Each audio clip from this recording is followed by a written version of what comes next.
In today's video, I'm going to teach you how to add MACDAS in TradingView Pro. By the end, you'll know exactly where to click, what to search for, and how to make sure you're using it inside a Pro account so you can get the most out of the indicator.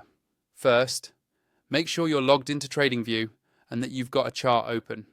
It doesn't matter which market you're looking at, but it's easier to follow along if you're on a clean chart with default settings. Once you're on your chart, we're going to open up the Indicators menu. Look toward the top of your TradingView screen. You'll see a menu bar running across the chart. On that bar, there's a button labeled Indicators. Go ahead and click that. This is where TradingView keeps all of its built-in indicators, community scripts, and your own saved tools. Anytime you want to add something like moving averages, RSI, or, in this case, MACDAS, this is the place you'll come back to. When you click Indicators, a panel will pop up. At the top of that panel, you'll see a search box. Click directly into that search box so you can start typing.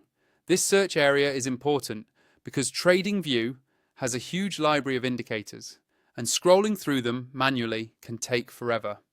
Using the search lets you jump straight to what you need.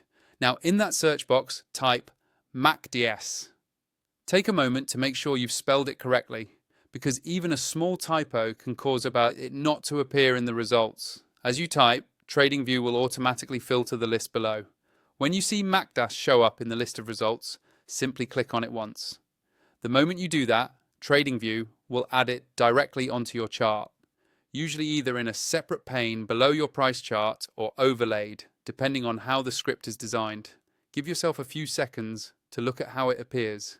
You should now see the MACDAS indicator active and ready to use on your TradingView Pro chart. From here, you can open the settings icon on the indicator if you want to adjust colors or inputs. But the core setup is already done. If you're not on TradingView Pro yet, check out the affiliate link in the description. Using that link helps support the channel and gives you access to the Pro features that make running indicators like MACDAS much smoother, with more data and fewer limitations compared to the free version.